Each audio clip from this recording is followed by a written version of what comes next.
یہ ہم چھوٹوں کی چیزیں ہوتی ہیں جو چھوٹے چھوٹے معاملات پر سوچ کر ایک دوسرے کو تقسیم کر دیتے ہیں.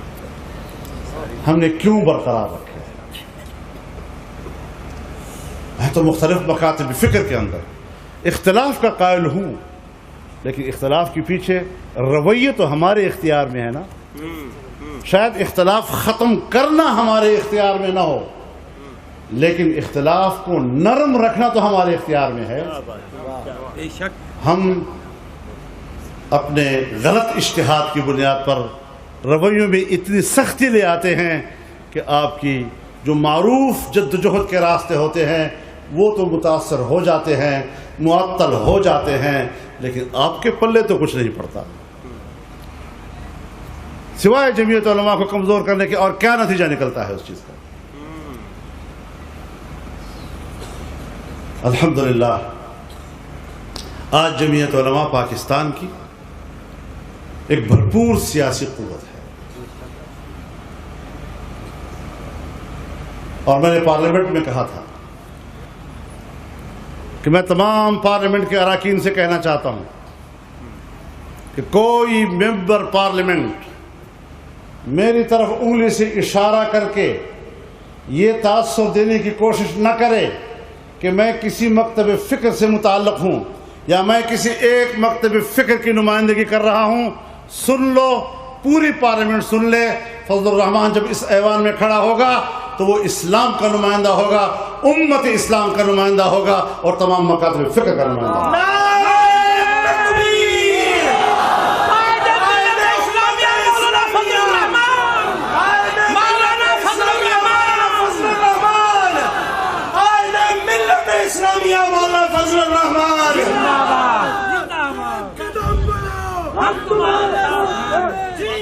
آج امریکہ اور مغربی دنیا جس طرح آپ کو لے جا رہی ہے، جس سمت پر آپ کو لے جا رہی ہے، جس طرح امت مسلمہ کو لے کے جا رہی ہے، شاید آپ سوچ نہیں سکتے کہ وہ آپ کو کہاں لے جا رہی ہے.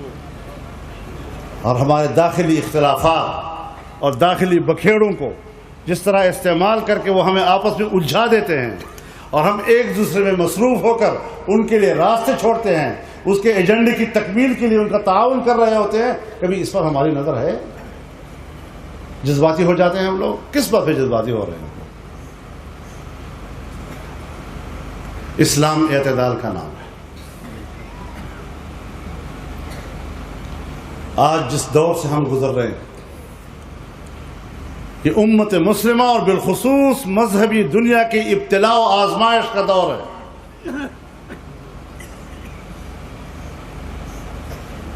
سارے تانے بانے آپ کے لیے بنے جا رہے ہیں اور آپ کو اس کا احساس نہیں ہو رہا. ہمارے مدرسوں میں جب 4 مولوی آپس میں بیٹھتے ہیں تو جمعیت کی غیبت کے علاوہ ان کو کوئی اور مشغلہ نہیں ہوتا. اور یہ ننگے تڑنگے جو ملک میں پھر رہے ہیں، گھوم رہے ہیں، ان کی تعریفیں کر رہے ہوتے ہیں.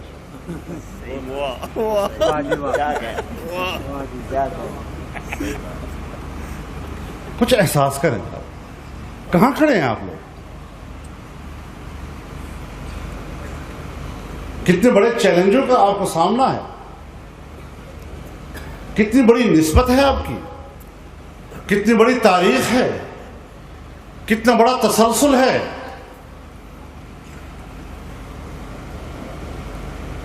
مولانا ارشد صاحب نے فرمایا صرف حدیث کی سند نہیں، سیاست کی بھی سند ہوتی ہے. میرے محترم دوستو،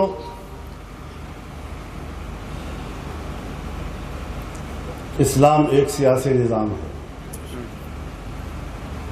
اب طے آپ نے کرنا ہے.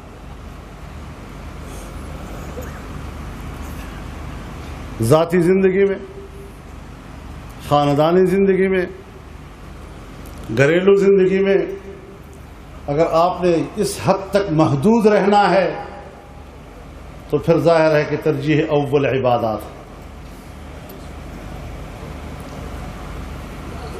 ترجیح اول آپ کا عقیدہ ہے، توحید ہے.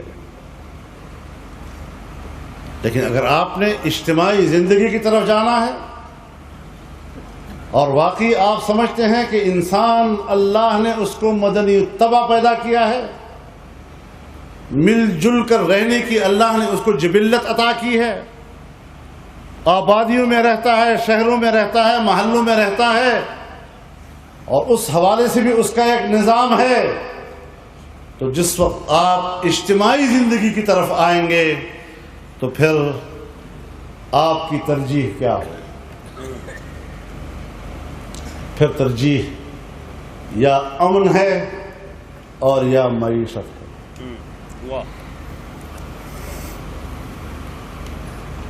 اب ہم لوگ اسٹیجوں پر تو کہتے ہیں اسلامی حکومت لائیں گے، خلافت راشدہ لائیں گے،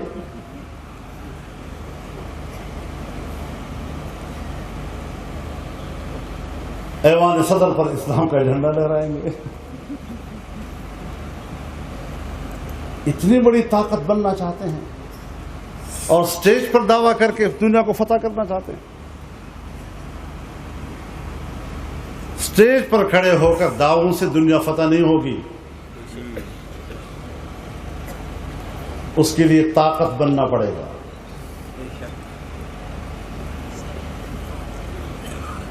اور اسلام کیا تقاضا کرتا ہے آپ سے؟ اگر تمام انسانیت کا نظام ہے اور امر اجتماعی ہے، نظام اجتماعی ہے،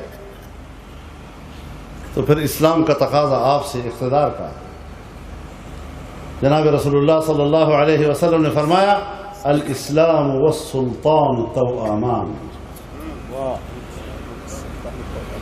اسلام اور اس کا اقتدار یہ جڑواں ہیں، الگ نہیں ہو سکتے ایک دوسرے سے۔ الاسلام اسن والسلطان حارس، نظام زندگی کا، نظام اجتماعی کی بنیاد اسلام ہے اور بادشاہت اس نظام کا تحفظ کرتی ہے۔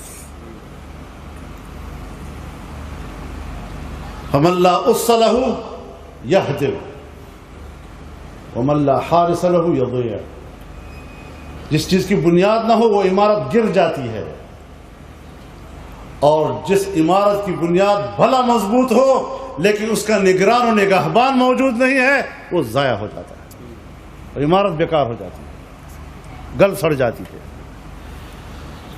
اسلام کی اس تصور کو کون زندہ کرے گا؟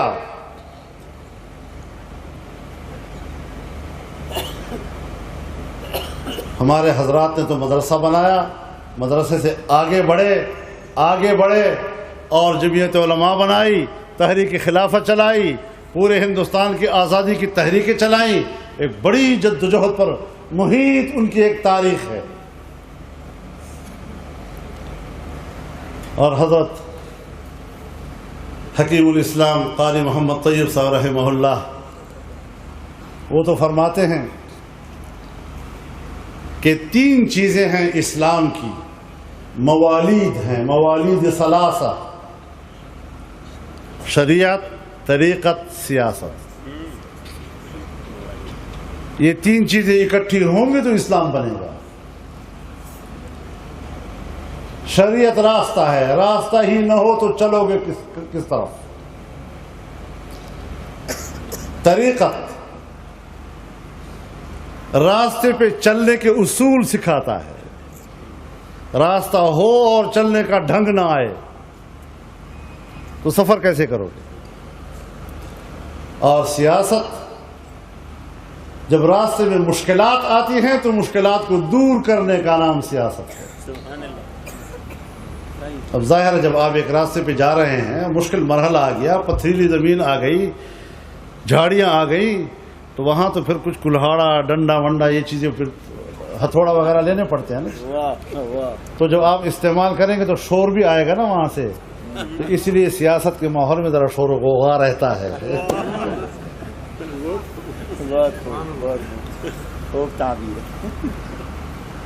تو آپ راستے کی مشکلات کو دور کریں گے تو پھر تو کم از کم شور و غوغا تو ہوگا نا۔ اور فرمایا یہ تینوں چیزیں ہوں گی تو اعتدال ہوگا۔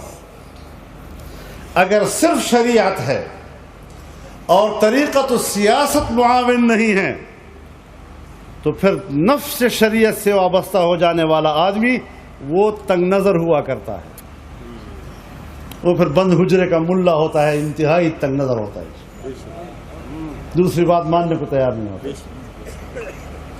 اور اگر صرف طریقت ہو، شریعت و سیاست معاون نہ ہو، تو پھر پیر لوگ جو ہیں نا مریدوں کو حجرے کی طرف کھینچتے ہیں، بند حجرے کی طرف۔ تو یہ جو بند کمروں کی طرف مریدوں کو کھینچنا اور بند کر دینا، یہ رہبانیت ہے، اسلام کا مزاج نہیں ہے۔ اسلام کا مزاج گھر سے نکل کر محلے میں، محلے سے نکل کر شہر میں، شہر سے نکل کر صحراؤں میں، دریاؤں میں، جنگلوں میں، پہاڑوں میں ان پر مسلط ہو جانا ہے۔ وَلَقَدْ كَرَّمْنَا بَنِي آدَمَ وَحَمَلْنَاهُمْ فِي الْبَرِّ وَالْبَحْرِ وَرَزَقْنَاهُمْ مِنَ الطَّيِّبَاتِ وَفَضَّلْنَاهُمْ عَلَى كَثِيرٍ مِّمَّنْ خَلَقْنَا تَفْضِيلًا۔ یہ مزاج ہے اسلام کا۔ لہذا صرف طریقت اور پیری مریدی یہ آپ کو کھینچتی ہے بند حجروں کی طرف، جو رہبانیت کی علامت ہے، یہ اسلام کی مزاج سے مطابقت نہیں رکھتی ہے۔ اور اگر سیاست محض ہو اور طریقت شریعت اس کے ہمراہ نہ ہو تو پھر تکبر اور نخوت پیدا کرتی ہے۔ نرے سیاستدانوں کو دیکھو، سب متکبر ہوتے ہیں، مزاج میں تکبر آ جاتا ہے، ہم بڑے لوگ ہیں، تکڑے لوگ ہیں، یہ ہے وہ ہیں، اقتدار والے ہیں۔ اس اصول کی بنیاد پر ہمیں جامعیت اپنے اندر پیدا کرنی ہے، اس پہ جوڑ پیدا کرنا ہے۔ سو مدرسہ ہو، جماعت ہو، خانقاہ ہو، ان میں یکجائیت ہوگی تو تحریک مکمل ہوگی۔ آج سارا حملہ آپ کے مدرسے پہ ہو رہا ہے، کیونکہ مدرسہ بنیاد و اساس مہیا کرتا ہے۔ اس مدرسے کو بچانا ہے، اس علم کو بچانا ہے، اس اساسے کو بچانا ہے۔ تمام سازشیں عالمی سطح پر اس مدرسے کے خلاف ہو رہی ہیں۔ کیا جرم کیا اس نے؟ اور میں آپ کو بتانا چاہتا ہوں